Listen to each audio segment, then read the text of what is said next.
अस्सलाम वालेकुम। माहौलियात और हम और मौसमियाती तब्दीली के एक और प्रोग्राम के साथ आपकी खिदमत में हाजिर। हमारा जो फोकस है, जो एम है, जो मकसद है, वो तो ये है कि किस तरह हम अपनी मौजूदा और आने वाली नस्लों को अभी जो रीजनल वार हुई है उससे जो पोल्यूशन होगा उसकी तबाही से कैसे बचाएं। लेकिन इसके साथ साथ देखिए, अभी ये डिस्कशंस हो रही हैं कि एक मुस्लिम अलायंस बनना चाहिए, just like similar to NATO. देखिए, ये मुस्लिम का जो नाम है ना, जब पाकिस्तान वेंट न्यूक्लियर, इसको इस्लामिक बॉम्ब और this resulted into Islamophobia and this discussion. So why we want to start this discussion again? Why we are calling it as a Muslim alliance?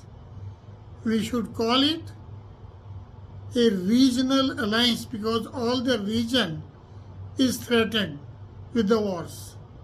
And this our region, West Asia, includes all the countries, all the Arabian countries, all the countries which are up to Azerbaijan, Afghanistan and all these countries together जो आपस में इस waste Asia में हैं, उनको इसका part होना चाहिए और इसको वेस्ट एशियन नाटो कहना चाहिए.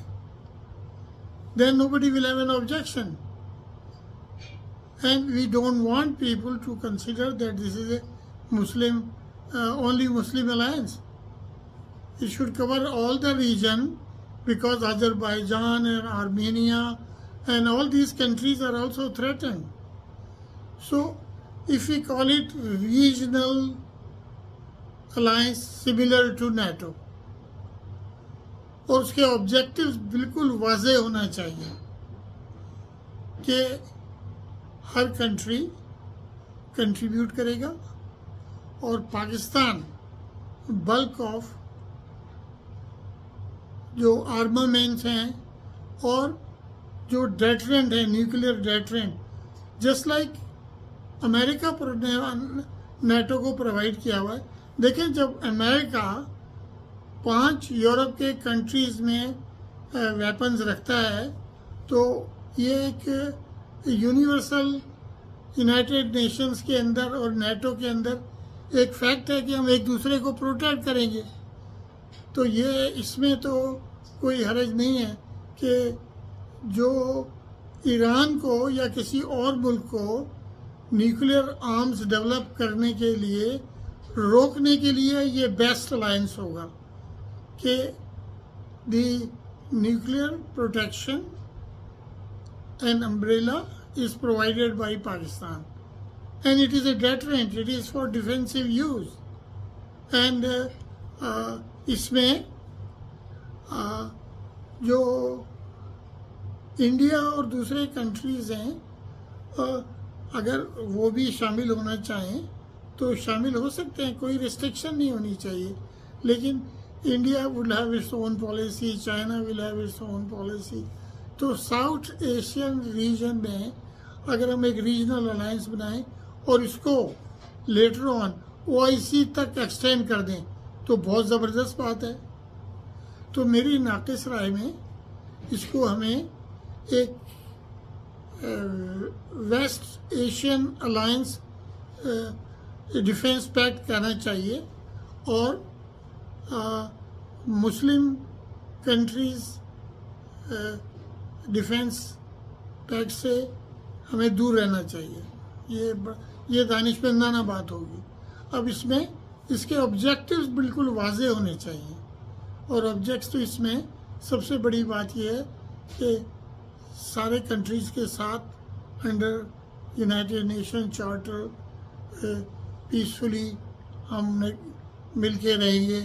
उसके बाद न्यूक्लियर वेपन्स के फैलाव को इस तरह रोकेंगे कि अलायंस में ये एक ऑब्जेक्टिव होगा कि कोई वो नहीं बनाएगा न्यूक्लियर वेपन्स और यूरेनियम की एनरिचमेंट करनी है या प्लूटोनियम इस्तेमाल करना है तो पीसफुल पर्पसेस के लिए इस्तेमाल करें, पावर प्लांट्स बनाएं और जो भी मेडिकल रिसर्च में इस्तेमाल करें, जहाँ भी इस्तेमाल करना है, लेकिन वो न्यूक्लियर की तरफ कोई ना जाए। तो सबसे बड़ी रिक्वायरमेंट तो यही थी अमेरिका की और इजराइल की भी कि ईरान न्यूक्लियर वेपन ना बनाए। तो पाकिस्तान इसमें रोल पैदा कर सकता है। पाकिस्तान के पास वो स्ट्रेंथ भी है, काबिलियत भी है, प्रोटेक्शन भी है। और जो लोग ये कहते हैं कि जो हमारा जो न्यूक्लियर आर्म्स की जो हिफाजत है वो अप टू दी मार्क नहीं है, बट ये गलत कहते हैं। ये वो सिस्टम इतना ही मजबूत और इतना ही स्ट्रॉन्ग है जितना किसी भी एटमी मुल्क का हो सकता है। तो इस बात पे हमें गौर करना चाहिए। मैंने दो बल्कि एक उर्दू में एक इंग्लिश में दो स्लाइड्स बनाई हैं जो कि इसी वीडियो में लगा दी जाएंगी ताकि ये पता चल जाए कि ऑब्जेक्टिव, सिंपल ऑब्जेक्टिव्स मुमकिन मैंने बताए हैं। लेकिन एक बात का और ख्याल करना चाहिए, इसमें कोई मुशीर, कोई इन्फ्लुएंसर, कोई वो बाहर से नहीं लेना चाहिए। हमारे इन मुल्कों में, टर्की में, पाकिस्तान में और बाकी दूसरे मुल्कों में, इजिप्ट में एनफ दानिश्वर हैं, एनफ साइंटिस्ट हैं, एनफ पैक्स बनाने वाले लोग हैं। तो सिर्फ इनको होना चाहिए। ये ना हो कि हम बाहर से कॉपी पेस्ट कर लें या नेटो से कॉपी पेस्ट कर लें। इसको इंडिजिनियस होना चाहिए, सोच समझ कर बनाएं और बनाएं ज़रूर, क्योंकि पाकिस्तान मीडिएट कर सकता है, पाकिस्तान अमेरिका को भी कन्विंस कर सकता है और बाकी मुल्कों को भी। और ये एक बहुत बड़ी इस इलाके के लोगों के लिए एक बहुत ज़्यादा सुकून पैदा करेगा और इनको ये किसी के अगेंस्ट नहीं है। You know, it should be one of the objectives. The alliance is not against anybody, it is a protective alliance, protective defence pact, and we don't want interference from others in the region. हम then we can progress, पूरे region को हम uplift कर सकते हैं। और ये unprecedented Heights, यानी उन हदूद को छुएगा इकोनॉमिक एंड फाइनेंशियल प्रोग्रेस जिसका लोग इमेजिन नहीं कर सकते। तो इसी दुआ के साथ कि ये जंग जल्द से जल्द रुक जाएगी, पाकिस्तान अपना रोल पैदा करेगा और जो अफ़गान में हमारे गुमराह किए हुए लोग हैं जो कि इंडिया से हेल्प लेते हैं या किसी और से लेते हैं, तो उनको समझाएं बिठा के कि ये उनके मफाद में नहीं है। तिजारत खोल दें और अफ़गानिस्तान के साथ तो हमें एक बायलैटरल ऐसा माहिदा करना चाहिए जो साला साल पे मोहित हो। हम भाइयों की तरह, जब हमारे पास ये 4 मिलियन के करीब अफ़गानी थे, जब भी तो हम भाईचारे के साथ रहते थे। तो ये सीखें हम, और ये सीखें और यहाँ से भी सीखें, आजकल के हालात से भी सीखें। और हमारे प्यारे पैगंबर मोहम्मद सल्लल्लाहु अलैहि वसल्लम ने जो माहिदे किए थे उनको देखें कि एक मरतबा उन्होंने ऐसा माहिदा किया जो कि शराइत उनके फेवर में नहीं थी, लेकिन बाद में वो साबित हो गया कि वो अच्छा माहिदा था। तो अब जो अफ़गानिस्तान में हमने एक्शन लेके उनको बता दिया है कि भाई आप ये हरकतें ना करें और हम आपके बड़े भाई की हैसियत से आपको प्रोटेक्ट करेंगे और आप हमारे इंटरेस्ट को प्रोटेक्ट करें और बाहर के लोगों को आकर वहाँ पे ट्रेनिंग ना देने दें। ये आपस में बैठ के डायरेक्ट बात करनी चाहिए।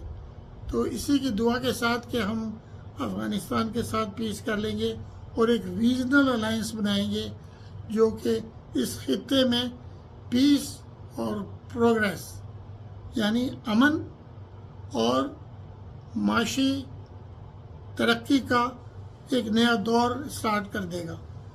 इसी के साथ मैं आपको अल्लाह हाफिज़ करता हूँ और दुआ करता हूँ कि जल्दी ये जंग ख़त्म हो जाए और आप सब भी इस दुआ में शामिल हो और इस पे गौर करें, अपनी सजेशंस दें। हर एक को सजेशन देनी चाहिए। मेरी नाक़स राय में जो मैं थोड़ा बहुत मुझे पता है इंटरनेशनल अफेयर्स का, जो मैं लिख सकता था वो मैंने लिखा है। ये गलत भी हो सकता है, तो इसको शेयर कीजिए, कमेंट्स कीजिए और अमन के इस रास्ते में और माहौलियात और मौसमियाती तब्दीली को कंट्रोल करने के रास्ते में इस सफ़र में शामिल हो जाइए। अल्लाह हाफिज़। पाकिस्तान जिंदाबाद।